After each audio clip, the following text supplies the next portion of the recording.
বড় পীর আব্দুল কাদের জিলানী রহমাতুল্লাহি আলাইহির বয়স যখন মাত্র 5 বছর, তখন তিনি পিতৃহারা হলেন। পিতার ইন্তেকালের পর আব্দুল কাদের জিলানী রহমাতুল্লাহি আলাইহির লালন পালন এবং পড়াশোনার দায়িত্ব এসে পড়েছিল তার মায়ের উপরে। মমতাময়ী মা চরকায় সুতা কেটে জীবিকা নির্বাহ করতেন। আব্দুল কাদের জিলানী রহমাতুল্লাহি আলাইহির পরিবারে এমন অনেক দিন কেটে গেছে যে মাতা ও পুত্রকে কখনো কখনো অনাহারে দিন কাটাতে হয়েছে। যেদিন তাদের ঘরে খাবার মতো কিছু না থাকতো, তখন আব্দুল কাদের জিলানী রহমাতুল্লাহি আলাইহির মা বলতেন, হে আমার পুত্র, আজ আমরা আল্লাহ তাআলার মেহমান।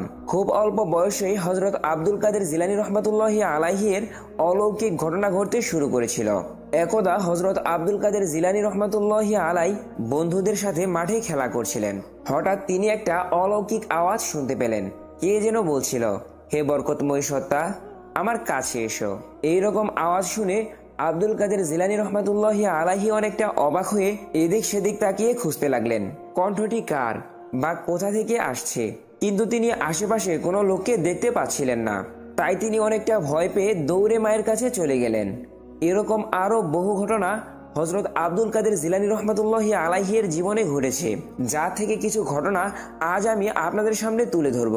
একদা বড় পীর আব্দুল কাদের জিলানী রহমাতুল্লাহি আলাইহি নিদ্রামগ্ন হয়ে শুয়েছিলেন। এমন সময় তিনি ঘুমের ঘরে স্বপ্ন দেখলেন, একজন উজ্জ্বল জ্যোতিময়ী স্বর্গীয় ফেরেশতা তার শিয়রের নিকট এসে অত্যন্ত কোমল সুরে বলছে, হে আল্লাহর মনোনীত আব্দুল কাদের, ওঠো, আর নিদ্রাচ্ছন্ন হয়ে পড়ে থেকো না। শোক সজ্জার কুলে ঢলে পড়ার জন্য এই পৃথিবীতে তোমাকে পাঠানো হয়নি।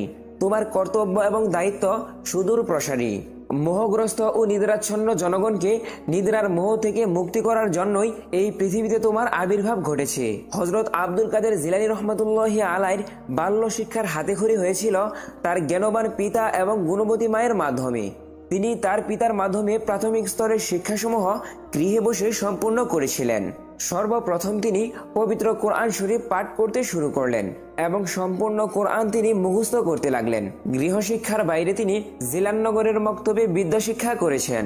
একদা তিনি মক্তবে উপস্থিত হলে সেখানে বসার জন্য কোনো স্থান ছিল না। এমন সময় অদৃশ্য থেকে একটি আওয়াজ ভেসে আসলো, হে শিক্ষার্থীরা, এই বালকের জন্য তোমরা একটু স্থান করে দাও যাতে সে বসতে পারে। কিন্তু সেখানে উপস্থিতি কেউই সেই আওয়াজের দিকে তেমন কোনো লক্ষ্য দেয়নি। পরিশেষে আবার গভীর কণ্ঠে সেই বাণী ঘোষিত হলো, হে শিক্ষার্থীগণ, তোমরা কি দেখতে পাচ্ছ না যে আল্লাহর প্রিয় ওলি এখানে দাঁড়িয়ে আছে?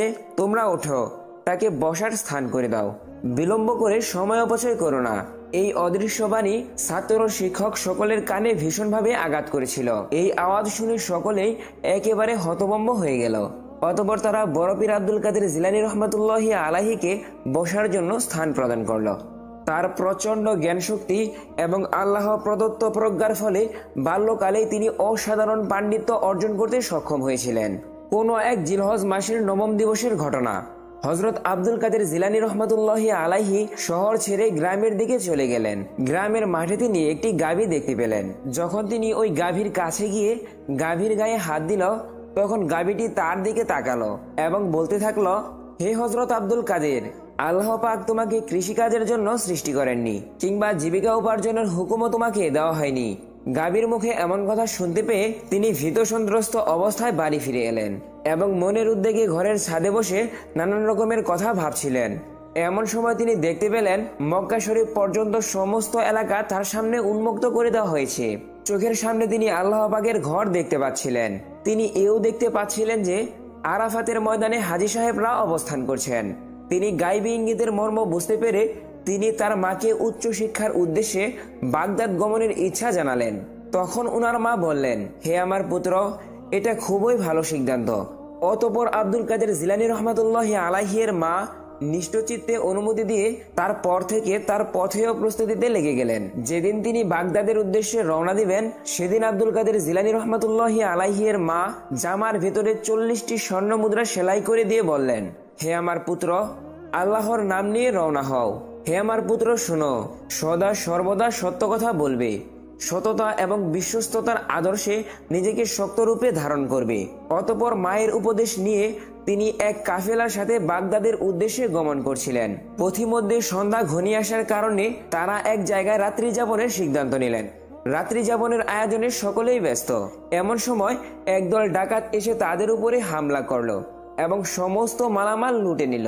লুটপাট শেষ করে একজন ডাকাত হযরত আব্দুল কাদের জিলানী রহমাতুল্লাহি আলাইহিকে লক্ষ্য করে বলল, হে বালক, তোমার নিকট কি কিছু আছে? বালক আব্দুল কাদের জিলানী রহমাতুল্লাহি আলাইহি সঠিক জবাব দিলেন, হ্যাঁ আছে। আব্দুল কাদের জিলানী রহমাতুল্লাহি আলাইহির জবাব শুনে ডাকাত ভাবল, ছেলেটি হয়তো আমার সাথে ঠাট্টা করছে, কারণ তার নিকট কিছু থাকলে তো আমি দেখতে পেতাম। ডাকাত আবারও বলল, হে বালক, তোমার নিকট কি আছে এবং কোথায় আছে? তখন হযরত আব্দুল কাদের জিলানী রহমাতুল্লাহি আলাইহি বললেন, আমার নিকট 40টি স্বর্ণ মুদ্রা আছে এবং তা আমার সাথেই আছে। এই কথা শুনে ডাকাত স্বর্ণ মুদ্রা খুঁজতে লাগলো। অনেক খোঁজাখুঁজির পরেও তার নিকট কোনো স্বর্ণ মুদ্রা না পেয়ে ডাকাত ধমকের সুরে বলল, এই বালক, তুমি কি আমার সাথে ঠাট্টা করছো? তুমি কি আমার সাথে উপহাস করছো? উত্তরে আব্দুল কাদের জিলানী রহমাতুল্লাহি আলাইহি বললেন, আমি সত্যি কথাই বলছি, আমার কাছে 40টি স্বর্ণ মুদ্রা আছে।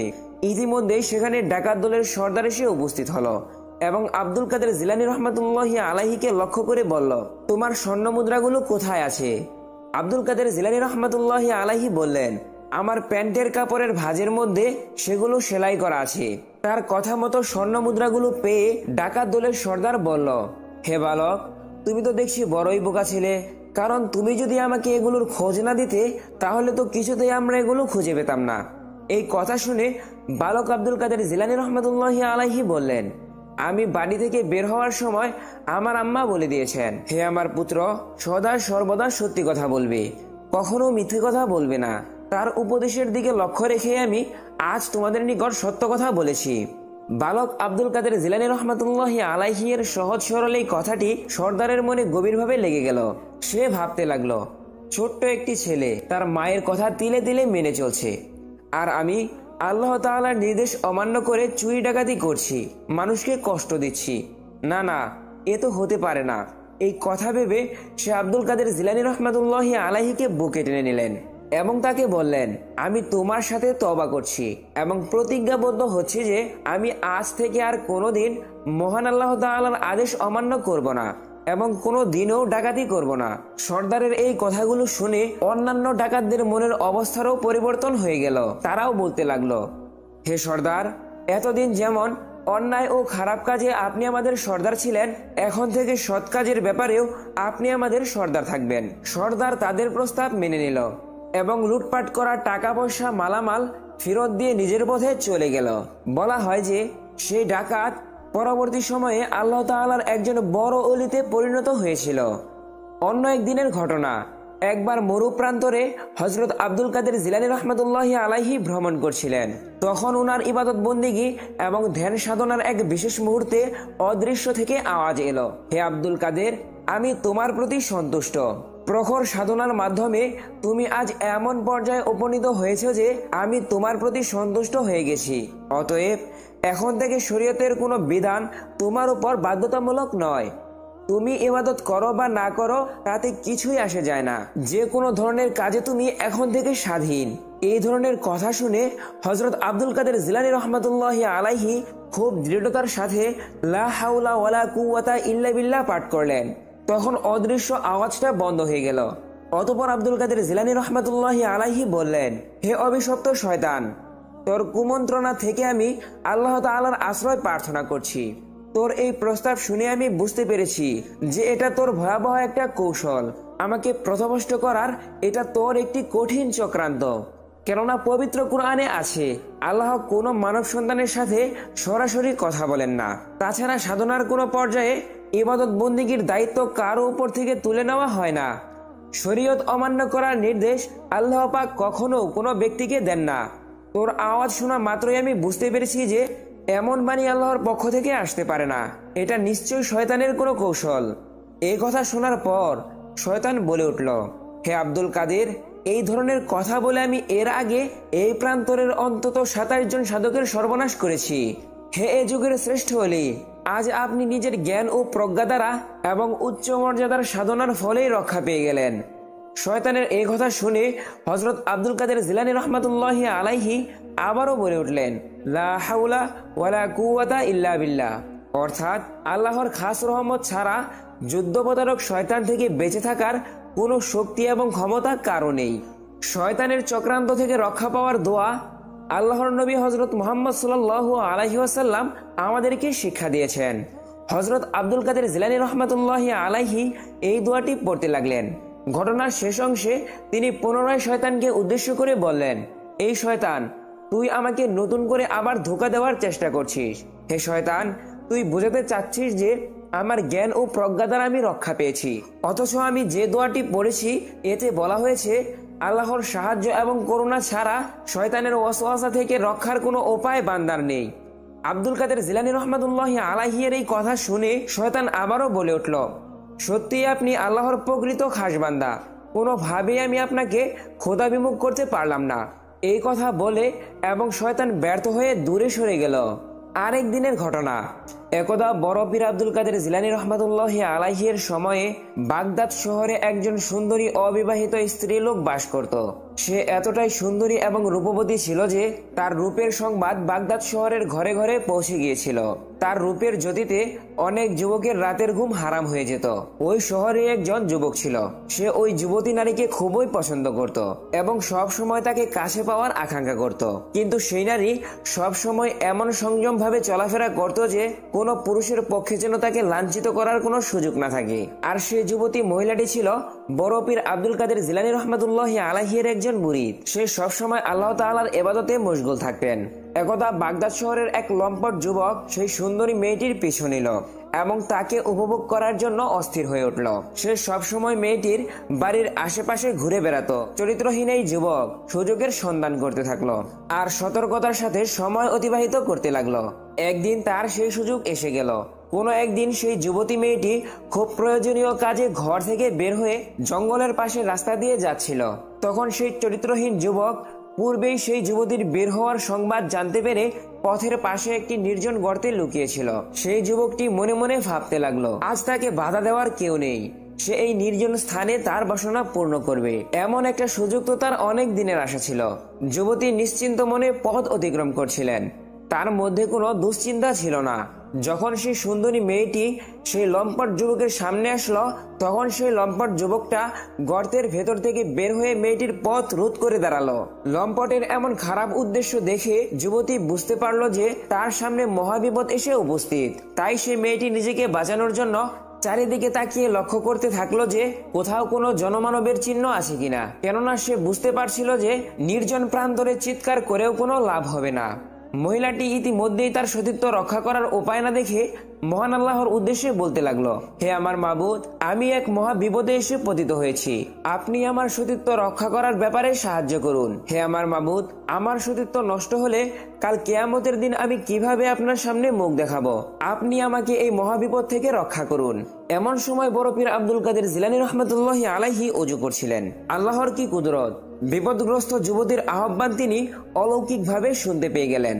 তার অন্তর থেকে নূরের রোশনি বের হতে লাগলো। তিনি অত্যন্ত রাগান্বিত হয়ে নিজ পায়ের একখানা পাদকা খুলে উক্ত লম্পট যুবককে লক্ষ্য করে সজোরে শূন্যে নিক্ষেপ করলেন। আল্লাহ তাআলার কি অপূর্ব কুদরত! পাদুকাখানি তীর বেগে ছুটে গিয়ে উক্ত লম্পট যুবকের মাথায় আঘাত করতে লাগলো। পাদুকার বিরামহীন আঘাতে যুবকের মাথার খুলি ভেঙে একেবারে চুরমার হয়ে গেল। অতঃপর যুবকটি ওইখানেই মৃত্যুবরণ করলো। হঠাৎ এমন অভাবনীয় কাণ্ড দেখে যুবতী মেয়েটি অবাক হয়ে গেল। সে বুঝতে পারলো যে তার মনের ডাকে মহান আল্লাহ তাআলা সাড়া দিয়েছেন। সেই যুবতী তখন অতি যত্নে পাদুকাখানি হাতে তুলে নিলেন এবং যুবতীটি বুঝতে পারলেন যে এই পাদুকাটি বড় পীর আব্দুল কাদের জিলানী রহমাতুল্লাহি আলাইহির। অতঃপর সে নারী বড় পীর আব্দুল কাদের জিলানী রহমাতুল্লাহি আলাইহির দরবারে গিয়ে উপস্থিত হলেন এবং সমস্ত ঘটনা খুলে বললেন। এই ঘটনার পর সেই নারী আরো গভীর বিশ্বাস ও একগ্রতার সাথে মহান আল্লাহ তাআলার ইবাদত বন্দেগী করতে লাগলো এবং মহান আল্লাহ রাব্বুল আলামিনের আইন কানুন সম্পূর্ণরূপে পালন করতে প্রতিজ্ঞাবদ্ধ হলো। এমনই আরো একটি ঘটনা। একদা বড় পীর আব্দুল কাদের জিলানী রহমাতুল্লাহি আলাইহি নদীর কিনারা দিয়ে হাঁটছিলেন। হঠাৎ সেখানে তিনি দেখলেন গ্রামের মহিলারা পানির জন্য এবং প্রয়োজনীয় ধোয়া মশার জন্য নদীর ঘাটে সমবেত হয়েছে। তাদের কেউ কলসিতে পানি ভরছে, আর কেউ ভরা কলসি নিয়ে বাড়ির দিকে যাচ্ছে, আবার কেউ নদীর পাড়ে দাঁড়িয়ে আছে। ঠিক এমন সময় একজন রমণীর করুণ ক্রন্দন ধ্বনি হযরত বড় পীর আব্দুল কাদের জিলানী রহমাতুল্লাহি আলাইহির কর্ণগোচর হলো। তার কান্নার আওয়াজ এমন হৃদয় স্পর্শী ছিল যে কোনো পাষাণ হৃদয় এই আওয়াজ শুনে বিঘ্নিত হবে। মহিলার কান্নার আওয়াজ শুনে বড় পীর আব্দুল কাদের জিলানী রহমাতুল্লাহি আলাইহি এর মন অত্যন্ত খারাপ হয়ে গেল। তিনি সেই নদীর ঘাটে উপস্থিত হয়ে এক ব্যক্তির কাছে মহিলার ক্রন্দনের কারণ জানতে চাইলেন। তখন সেই ব্যক্তি হযরত বড় পীর আব্দুল কাদের জিলানী রহমাতুল্লাহি আলাইহি এর কাছে ওই মহিলার কান্নার কারণ সবিস্তারে বর্ণনা করল। লোকটি বলল, হুজুর, এই মহিলার পুত্রর সুখ হযরত ইয়াকুব আলাইহিস সালামের থেকেও হৃদয় বিদারক। এই মহিলাটির একটি মাত্র ছেলে ছিল। সেই ছেলেটির বিবাহের বয়স হলে তিনি তাকে বিবাহ দিয়ে একটি সুন্দর বধূ তার ঘরে আনার জন্য বেকুল হয়ে পড়েছিলেন। কিছুদিন পর এই নদীর অপর পারে একটি সুন্দর কন্যার সাথে তার ছেলের বিবাহ ঠিক হলো। তারা কন্যাকে আনার জন্য নৌকা দিয়ে নদীর ওপারে গিয়েছিল। পরদিন খুব আমোদ প্রমোদের সাথে বাড়ির উদ্দেশ্যে রওনা হলো। নৌকা চলতে চলতে এক পর্যায়ে মাঝ নদীতে আসার পর আকাশে এক টুকরো কালো মেঘ দেখা গেল। দেখতে দেখতে সমস্ত আকাশ মেঘে ঢেকে গেল। নৌকার বরযাত্রীগণ সকলেই ভয়ে আতঙ্কগ্রস্ত হলো। তারা নৌকার পাল নামিয়ে নিরাপদ আশ্রয় খুঁজতে লাগলো, কিন্তু নদীতে নিরাপদ স্থান কোথায়? হঠাৎ চোখের পলকেই সু সু শব্দ করে দমকা বাতাস এসে নৌকাটিকে কাত করে ফেলে দেওয়ার উপক্রম হলো। নৌকার মাঝি ও যাত্রীরা আল্লাহ আল্লাহ বলে হইচই আরম্ভ করে দিল। নৌকাটি অতি কষ্টে তীরের প্রায় নিকটবর্তী এসে পৌঁছালো। এমন সময় ভীষণ বেগে প্রচন্ড তুফান এসে নৌকাটিকে উল্টো করে ফেললো। মুহূর্তের মধ্যে বরযাত্রী সহ নৌকাখানা পানিতে তলিয়ে গেল।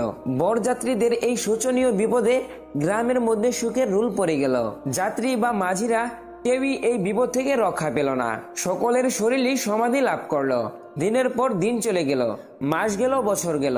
নদীতে নিমজ্জিতদের আত্মীয় স্বজন ধীরে ধীরে তাদের কথা ভুলতে লাগলো, কিন্তু এই মহিলাটি তার একমাত্র পুত্র ও পুত্রবধূর কথা আজও ভুলতে পারেনি। সে নদীর তীরে এসে নদীর দিকে তাকিয়ে এইভাবে কান্না করে চলেছে। বৃদ্ধার এই মর্মান্তিক শোকের কাহিনী শুনে বড় পীর আব্দুল কাদের জিলানী রহমাতুল্লাহি আলাইহি এই ব্যথা সহ্য করতে না পেরে লোকদেরকে বললেন, তোমরা ওই মহিলাকে সান্ত্বনা দাও এবং বলো তার সন্তান তার কোলে ফিরে আসবে। উপস্থিত জনতা তখন তার কাছে গিয়ে তাকে সান্ত্বনা দিতে লাগলো, কিন্তু কোনো অবস্থাতেই মহিলাটির কান্না কমানো যাচ্ছিল না। লোকের সান্ত্বনা বাণী তখন তার নিকট হাস্যকর বলে মনে হলো। তখন বড় পীর আব্দুল কাদের জিলানী রহমাতুল্লাহি আলাইহি তাকে বললেন, না, আপনি আর কাঁদবেন না। ইনশাআল্লাহ আমি আপনার পুত্র ও তার সঙ্গীদেরকে ফিরিয়ে আনার চেষ্টা করছি। মহিলাটি বড় পীরের মুখে এমন কথা শুনে কিছুটা আশ্বস্ত হলো। বড় পীর আব্দুল কাদের জিলানী রহমাতুল্লাহি আলাইহি লোকজনের সমাগম থেকে নির্জন স্থানে চলে গেলেন।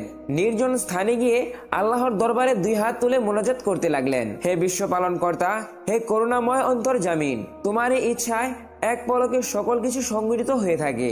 সবাই তোমার আয়ত্তাধীন। তুমি এই মহিলার মনের কষ্ট সবই জানো। হে আল্লাহ, তুমি আমার দোয়া কবুল করে নাও। তার পুত্র ও পুত্রবধূকে দলবল সহ পূর্বাবস্থায় ফিরিয়ে দাও। তখন অদৃশ্য থেকে একটি আওয়াজ ভেসে আসলো।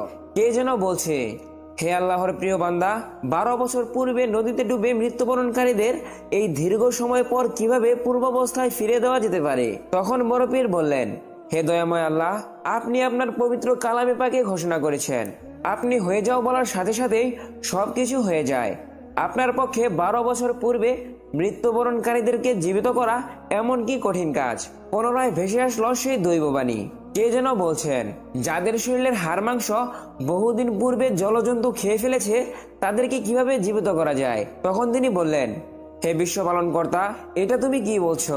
তাহলে কিয়ামতের দিন তুমি কিভাবে সমগ্র সৃষ্টিজীবকে আবার জীবিত করবে এবং কিভাবে তোমার সম্মুখে উপস্থিত করবে? সেদিন মানুষকে পুনরুজ্জীবিত করে হিসাবের জন্য কিভাবে তোমার সম্মুখে হাজির করবে? মাহবুবে সুবহানীর এই কথার পর পুনরায় ভেসে আসলো সেই দৈববাণী। কে যেন বলছে, হে আব্দুল কাদের জিলানী, চেয়ে দেখো, তোমার প্রভু সকল কিছুই করতে পারেন। চোখ খুলে বড় পীর আব্দুল কাদের জিলানী রহমাতুল্লাহি আলাইহি দেখলেন নদীর ঘাটে একখানা নৌকা, ভিতরে বরবধূ এবং হাস্য কৌতুক কিছু মানুষ। তারা সকলেই ধীরে ধীরে কূলে অবতরণ করছে। 12 বছর পূর্বের অবস্থায় এবং যে যেই পোশাকে ছিল ঠিক সেই অবস্থায় সকলেই তীরে এসে দাঁড়ালো। আল্লাহর অপার কুদরতের খেলা দেখে সকল গ্রামবাসী নদীর তীরে এসে জড়ো হলো। যারা পূর্ববর্তী নদীর ঘাটে ছিল তারা এই অলৌকিক কেরামত দেখে নিস্তব্ধভাবে দাঁড়িয়ে রইল। পুত্র ও পুত্রবধূকে অলৌকিকভাবে ফেরত পেয়ে মহিলা আনন্দে আত্মহারা হয়ে গেল এবং বড় পীর আব্দুল কাদের জিলানী রহমাতুল্লাহি আলাইহি এর প্রতি শ্রদ্ধা জানিয়ে বলল, হুজুর, আপনার দোয়ায় 12 বছর পর আমি আমার পুত্র ও পুত্রবধূকে পেয়েছি। আল্লাহ আপনার মঙ্গল করুন। সুবহানাল্লাহ। প্রিয় বন্ধুরা, এই ছিল হযরত আব্দুল কাদের জিলানী রহমাতুল্লাহি আলাইহির জীবন থেকে বিখ্যাত কিছু কাহিনী। ইনশাআল্লাহ পরবর্তী ভিডিওতে আমি তার জীবনের আরো অলৌকিক কেরামতি নিয়ে আপনাদের সামনে হাজির হব। আপনারা যদি ভিডিওটি দেখে শেষ পর্যন্ত এসে থাকেন তাহলে ভিডিওটি কেমন লেগেছে অবশ্যই কমেন্টে জানিয়ে দিন এবং চ্যানেলটি সাবস্ক্রাইব করে নোটিফিকেশনে অলে প্রেস করে রাখুন। ইনশাআল্লাহ দেখা হচ্ছে আগামী ভিডিওতে। আজকের মতো বিদায় নিচ্ছি। ততক্ষণ সব ভালো থাকেন, সুস্থ থাকেন। আল্লাহ হাফেজ।